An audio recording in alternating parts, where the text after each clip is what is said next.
मंत्रिमंडल के मेरे सहयोगी श्रीमान पीयूष गोयल जी, अनुप्रिया पटेल जी, सोम प्रकाश जी, अन्य महानुभाव और देश भर से हमारे साथ जुड़े हुए स्टार्टअप इकोसिस्टम के सभी साथी, आप सबको स्टार्टअप महाकुंभ की बहुत बहुत शुभकामनाएं।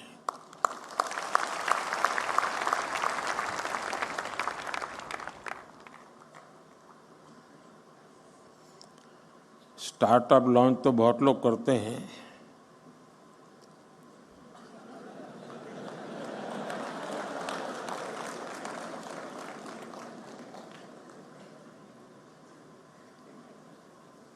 और पॉलिटिक्स में तो ज़्यादा।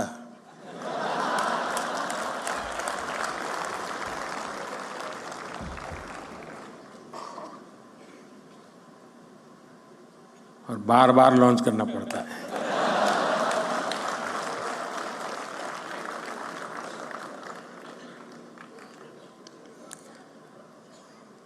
आप में उनमें फर्क ये है कि आप लोग प्रयोगशील होते हैं। एक अगर लॉन्च नहीं हुआ तो तुरंत दूसरे पर चले जाते हैं।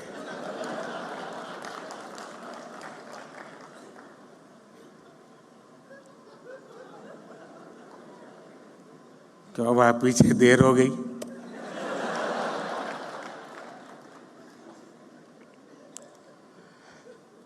साथियों, आज जब देश 2047 के विकसित भारत के रोड मैप पर काम कर रहा है, ऐसे समय मुझे लगता है कि ये स्टार्टअप महाकुंभ का बहुत महत्व है। बीते दशकों में हमने देखा है कि भारत ने कैसे आईटी और सॉफ्टवेयर सेक्टर में अपनी छाप छोड़ी है। अब हम भारत में इनोवेशन और स्टार्टअप कल्चर का ट्रेंड लगातार बढ़ता हुआ देख रहे हैं, और इसलिए स्टार्टअप की दुनिया के आप सभी साथियों का इस महाकुंभ में होना बहुत मायने रखता है। और मैं बैठे बैठे सोच रहा था कि स्टार्टअप वाले सफल कैसे होते हैं, क्यों होते हैं, वो कौन सी उनके अंदर एक जीनियस एलिमेंट है जिसके कारण ये सफल हो जाते हैं। तो मुझे एक विचार आया, आप लोग तय करना मैं सही हूं कि गलत हूं। जो आपकी टीम है जिसने इसको ऑर्गेनाइज किया है, क्योंकि आमतौर पर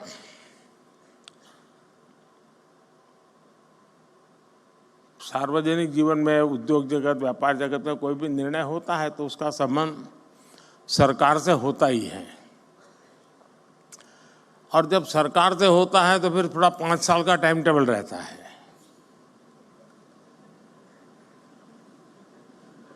धीरे धीरे पहुंच रही, इधर से शुरू हुई है।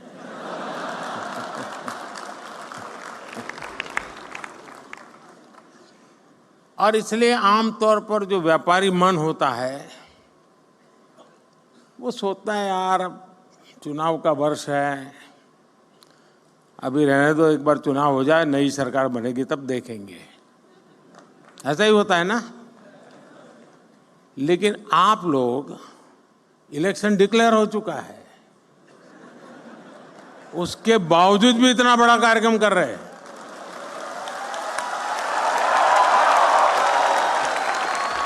इसका मतलब ये है कि आपको पता है अगले 5 साल क्या होने वाला है।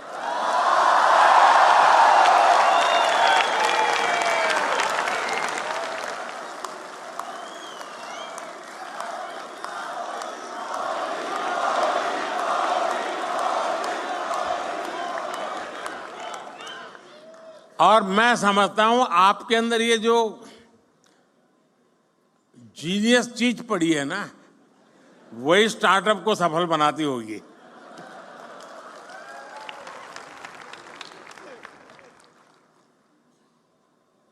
यहां investors, incubators, academicians, researchers, industry members, यानी एक प्रकार से सच्चे अर्थ में ये महाकुंभ है। यहाँ यंग एंटरप्रेन्योर्स भी हैं और फ्यूचर एंटरप्रेन्योर्स भी हैं। और जैसे आप में जीनियस टैलेंट है, मेरे में भी ये है, और इसमें मैं पहचान सकता हूँ, इसमें फ्यूचर एंटरप्रेन्योर मुझे दिखते हैं, मैं देख सकता हूँ।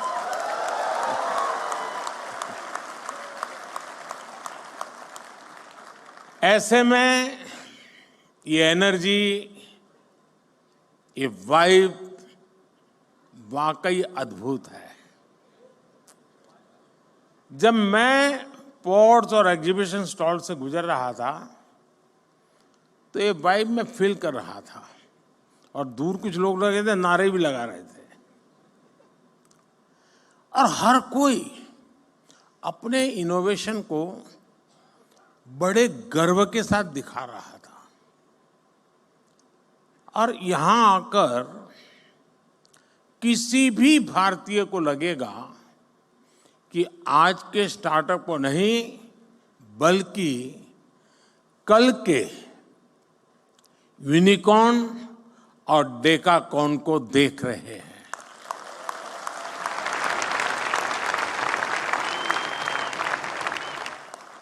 साथियों, भारत आज अगर ग्लोबल स्टार्टअप स्पेस के लिए नई उम्मीद, नई ताकत बनकर उभरा है, तो इसके पीछे एक सोचा समझा विजन रहा है। भारत ने सही समय पर सही निर्णय लिए, सही समय पर स्टार्टअप्स को लेकर काम शुरू किया। अब ये समिट तो आप लोगों ने बहुत बड़ी मात्रा में ऑर्गेनाइज की है, लेकिन जब ये शब्द भी का स्टार्टअप नहीं हुआ था, उस समय मैंने एक समिट की थी विज्ञान भवन में। बड़ी मुश्किल से आधा सभागृह भरा था, पीछे भी जैसे सरकार करती है जगह हमने भर दी थी। ये अंदर की बात है, बाहर मत बताना।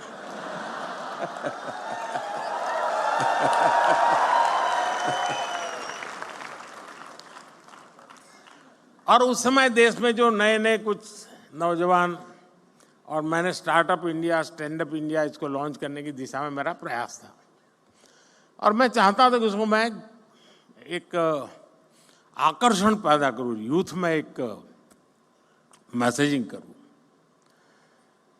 तो कुछ लोगों ने जो इनिशिएटिव लिए थे उनको खोजा देश भर में, भाई कोई कोने में कोई करता है तो जरा देखो। और मैंने 5-7 लोगों को बुलाया था कि जरा भाई आप भी वहां भाषण कीजिए, मेरी कोई सुनेगा नहीं। अब सुनते हैं। मैं उस समय बात कर रहा हूं। तो मुझे बराबर याद है, उस फंक्शन में एक बेटी ने अपना अनुभव सुनाया, शायद यहाँ बैठी भी हो, मुझे मालूम नहीं है। और उसने, वो मूल बंगाली है और माँ बाप ने काफ़ी पढ़ा लिख करके उसको तैयार किया। उसने अपना अनुभव बताया। उसने कहा, उनकी माता पिता भी पढ़े लिखे हैं। तो बोले, मैं घर गई तो मेरी माँ ने पूछा, क्या कर रही हो बेटा, आप काफ़ी पढ़ लिख के आई थी। तो उसने कहा कि मैं स्टार्टअप शुरू करने जा रही हूँ। तो उसकी माँ ने कहा, वो बंगाली थे, सर्वनाश।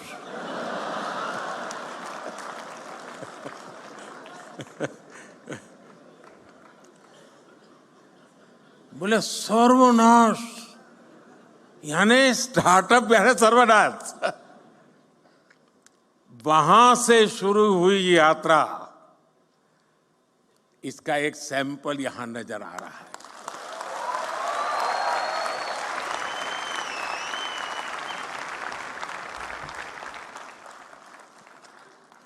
देश ने स्टार्टअप इंडिया अभियान के तहत इनोवेटिव आइडियाज को एक प्लेटफॉर्म दिया, उनको फंडिंग के सोर्स से कनेक्ट किया।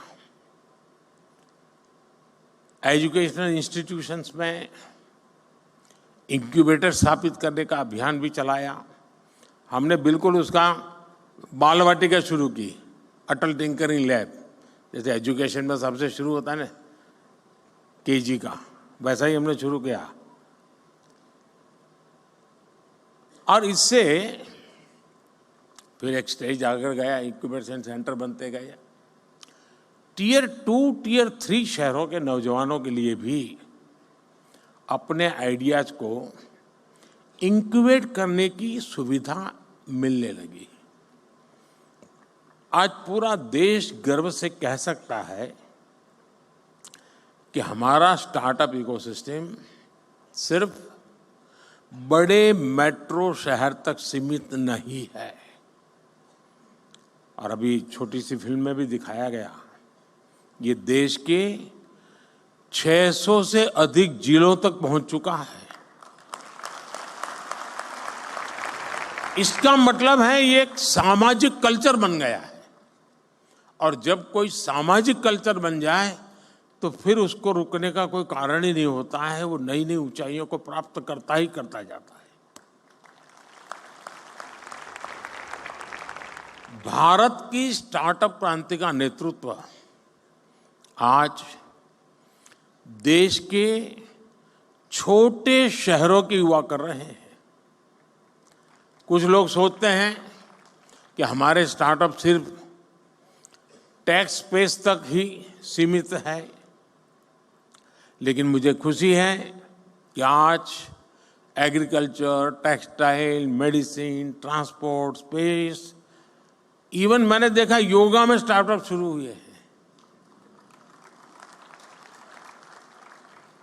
आयुर्वेद में स्टार्टअप शुरू हुआ है। और एक दो नहीं, मैं थोड़ा मैं रुचि लेता हूं तो देखता रहता हूं। 300, 400 की संख्या में है। और हर एक में एक से बढ़कर एक न कुछ नया है जी। कभी तो मुझे भी सोचना पड़ता है कि मैं योगा कर रहा हूं वो ठीक है कि स्टार्टअप वाला कह रहा है वो योगा ठीक है।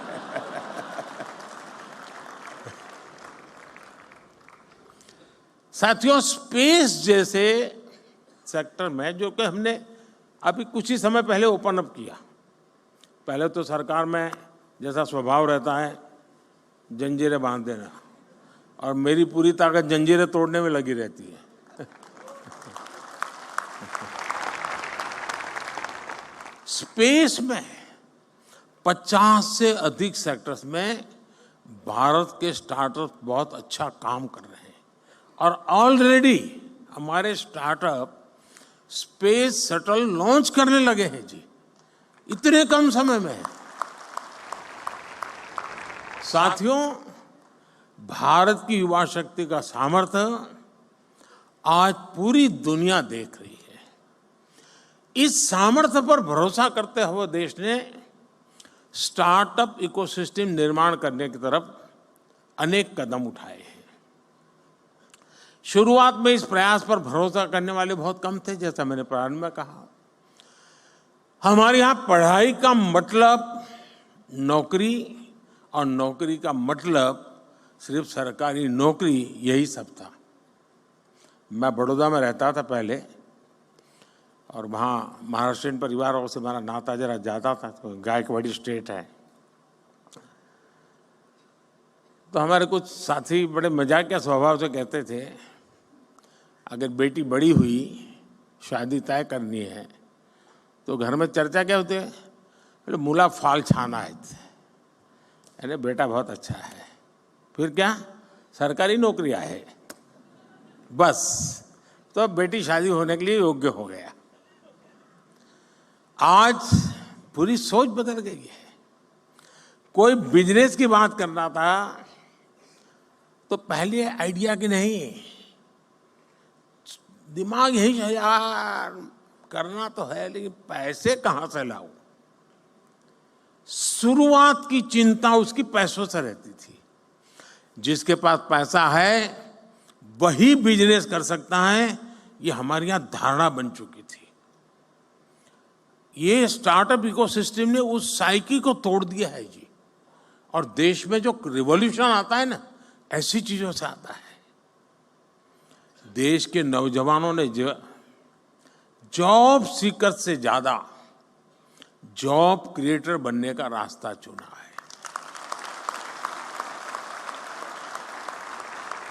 और फिर जब देश ने स्टार्टअप इंडिया अभियान शुरू किया तो देश के युवाओं ने दिखा दिया कि वो क्या कुछ कर सकते हैं। आज भारत दुनिया का तीसरा बड़ा स्टार्टअप इकोसिस्टम है। 2014 में जहां देश में कुछ 100 स्टार्टअप भी नहीं थे, आज भारत में करीब 1.25 लाख रजिस्टर्ड स्टार्टअप्स हैं और इनसे करीब 12 लाख नौजवान सीधे तौर पर जुड़े हुए हैं। हमारे पास 110 से ज्यादा यूनिकॉर्न्स हैं। हमारे स्टार्टअप्स ने लगभग 12,000 पैटेंट्स फाइल किए हैं और बहुत सारे स्टार्टअप्स ऐसे हैं जो अभी तक वो पेटेंट के महत्व नहीं समझे हैं। मैं अभी भी मिल के आया, मैंने पहला ही पूछा, मैंने कहा पेटेंट हुआ गया? नहीं, बोले प्रोसेस में है। मेरा आप सबसे आग्रह है उस काम को साथ साथ चालू ही कर दीजिए, क्योंकि आज दुनिया इतनी तेजी से बदल रही है, पता नहीं कौन कहां हाथ मार ले।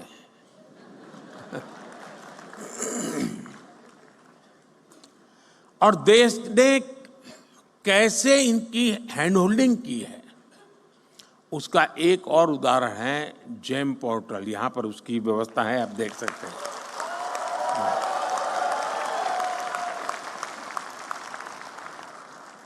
आज ये स्टार्टअप सिर्फ जेम पोर्टल पर ही करीब 20,000 करोड़ रुपए से ज्यादा का कारोबार कर चुके हैं। यानी सरकार ने एक प्लेटफॉर्म बनाया, आप वहां पहुंचे और इतने कम समय में 20-22 साल की आयु के नौजवान 20,000 करोड़ का कारोबार कर ले प्लेटफॉर्म पर, ये बहुत बड़ी बात है जी। आप सभी इस बात के गवाह हैं कि आज का युवा अब डॉक्टर, इंजीनियर के साथ साथ एक इनोवेटर बनने का सपना, अपने स्टार्टअप का सपना भी देखने लगा है। ये मैं समझता हूं उसके पास जो टैलेंट है या जो उसकी ट्रेनिंग है, स्टार्टअप के माध्यम से वो एक नए क्षेत्र में प्रवेश कर रहा है। आज मैं देखता हूं कि कैसे युवा अपने स्टार्टअप के दम पर अलग अलग सेक्टर्स में छाए हुए हैं। और मुझे तो पक्का विश्वास है कि 2019 का जब चुनाव आएगा ना, उस समय कम से कम 1,000 स्टार्टअप ऐसे होंगे जिसकी सेवाएं पॉलिटिकल पार्टियां लेती होगी। वो ऐसे ऐसे चीजें लेकर के आएंगे और उसको भी लगेगा हाँ यार, इस तरीके से पहुंच रहा अच्छा है, ये सरल रास्ता है।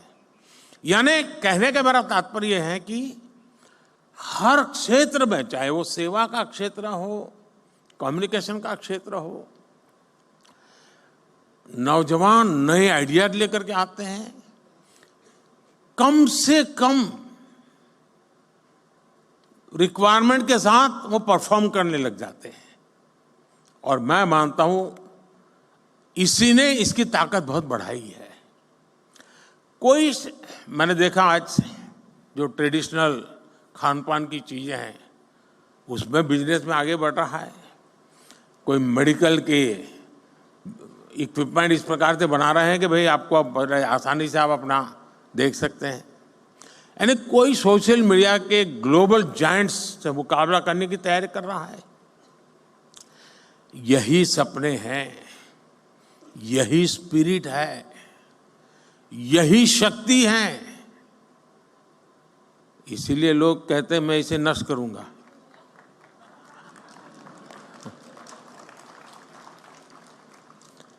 एक तरह से मैं कह सकता हूं कि कुछ वर्ष पहले देश ने पॉलिसी प्लेटफॉर्म पर जो स्टार्टअप लॉन्च किया था वो सफलता की नई ऊंचाइयों को छू रहा है। साथियों, स्टार्टअप्स को देश के डिजिटल इंडिया अभियान से जो मदद मिली है, और मैं मानता हूं कि यूनिवर्सिटीज ने इसे केस स्टडी के रूप में स्टडी करना चाहिए। वो अपने आप में एक बहुत बड़ा इंस्पिरेशन है। हमारे फिनटेक स्टार्टअप्स को यूपीआई से बहुत बड़ी मदद मिली है। भारत में ऐसे इनोवेटिव प्रोडक्ट्स और सर्विसेज तैयार हुई हैं जिससे देश के हर कोने में डिजिटल सुविधाओं का विस्तार हुआ है। और साथियों, आपको अंदाज नहीं है कि हम जहां हैं, हम रोजमर्रा की जिंदगी है तो हमें पता नहीं चलता है, लेकिन मैं G20 समिट के समय देखता था, हमने यहाँ एक बूथ लगाया था जहाँ पर अभी आपके एग्जीबिशन लगा है वहाँ G20 समिट में, और वहाँ यूपीआई कैसे काम करता है हम 1-1 हज़ार रुपया देते थे ताकि उनको ट्रायल रन करने के लिए काम आए। हर एक एम्बेसी अपने टॉप मोस्ट लीडर को वहाँ ले जाने का आग्रह रखते हुए जरा वहाँ देखें एक बार। यानी वहाँ लाइन लगी रही थी बड़े बड़े नेताओं की कि यूपीआई है क्या, काम कैसे करता है, और उनके लिए बड़ा अजूबा था। हमारे यहाँ गांव में सब्जी वाला भी बड़े आराम से कर लेता है।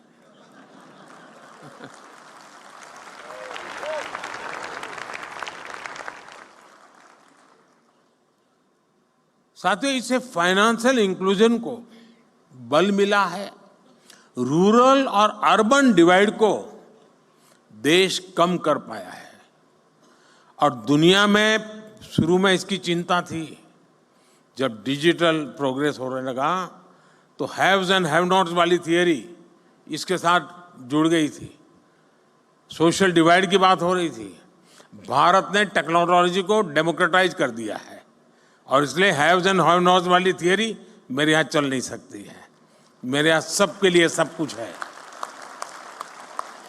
आज एग्रीकल्चर हो, एजुकेशन हो, हेल्थ हो, इनमें स्टार्टअप्स के लिए नई संभावनाएं बन रही है। मुझे इस बात की भी खुशी है कि हमारे 45% से ज्यादा स्टार्टअप्स 45% से ज्यादा स्टार्टअप्स इसका नेतृत्व महिलाएं कर रही है, नारी शक्ति कर रही है।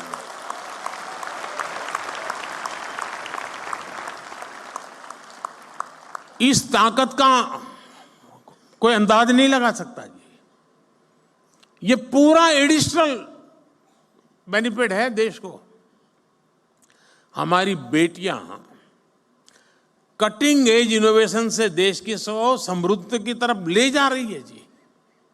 साथियों, इनोवेशन का एक कल्चर विकसित भारत के निर्माण के लिए नहीं बल्कि पूरी दुनिया के बेहतर भविष्य के लिए भी बहुत जरूरी है। और मैं बहुत जिम्मेवारी के साथ कहता हूं, विश्व के बेहतर भविष्य की बात मैं कर रहा हूं, और मेरी ताकत पर नहीं, आपके सामर्थ्य पर मेरा भरोसा है।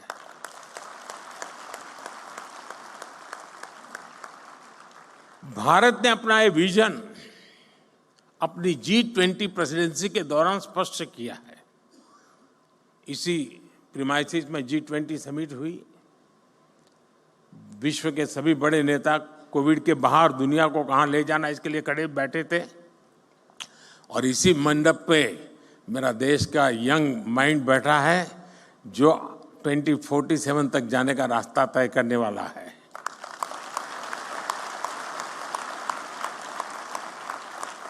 भारत ने स्टार्टअप 20 के तहत दुनिया भर के स्टार्टअप इकोसिस्टम को एक साथ लाने का प्रयास किया है।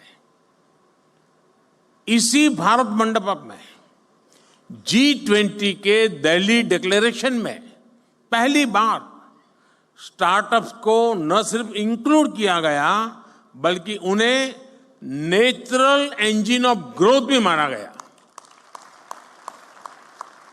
मैं जरूर कहूंगा कि आप G20 का ये डॉक्यूमेंट जरूर देखें आप, यानी किस लेवल पर हम चीज को ले गए हैं। अब हम AI टेक्नोलॉजी से जुड़े एक नए युग में है और आज दुनिया इस बात को मान के चलती है कि AI मतलब इंडिया का अपर हैंड रहने वाला है जी, ये दुनिया मान के चल रही है। अब हमारा काम है मौका नहीं छोड़ना है, और मैं काफी मदद ले रहा हूं ये AI की आजकल, क्योंकि मुझे मालूम है मुझे इलेक्शन कैंपेन में लैंग्वेज की सीमाएं आती है, तो मैं AI की मदद से तमिल में भी मेरी बात पहुंचा रहा हूं, तेलुगु में पहुंचा रहा हूं, उड़िया में पहुंचा रहा हूं। तो आप जैसे नौजवान ये काम करते हैं तो मेरा भी काम हो जाता है। पहले मैं देख रहा था कोई मुझे मिलता था तो एक जमाना था पहले ऑटोग्राफ मांगते थे, धीरे धीरे फोटोग्राफ मांगने लगे, अब सेल्फी मांगने लगे, अब तीनों मांग रहे, सेल्फी चाहिए, फोटोग्राफ चाहिए, ऑटोग्राफ चाहिए। अब करे क्या? तो मैंने AI वाली मदद ले ली। मैंने अपने नमो ऐप पर एक व्यवस्था खड़ी कर दी, अगर मैं यहाँ से गुजर रहा हूँ और कहीं पर एक कोने पर आपका आधा चेहरा भी आ गया तो AI की मदद से आप निकाल सकते हैं मोदी के साथ मैं खड़ा हूँ।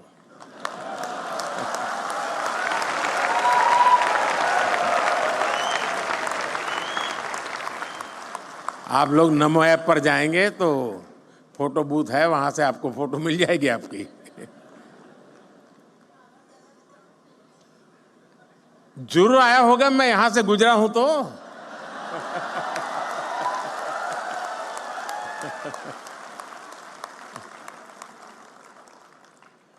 साथियों, इसलिए भारत के यंग इनोवेटर्स के लिए और ग्लोबल इन्वेस्टर्स के लिए AI एक ऐसा क्षेत्र अनगिनत नए अवसर लेकर के आया है।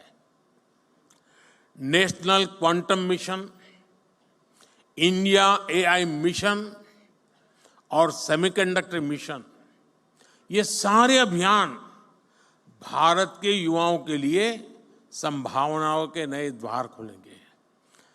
अभी कुछ महीने पहले मुझे अमेरिका की संसद को संबोधित करने के लिए उन्होंने बुलाया था, तो मैंने वहां AI की चर्चा की।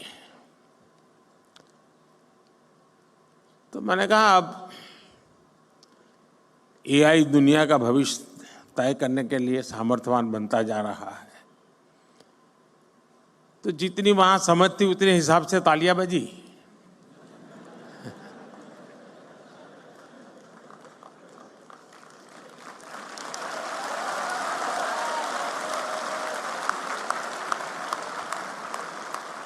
फिर मैंने कहा कि मेरा AI का मतलब है अमेरिका इंडिया।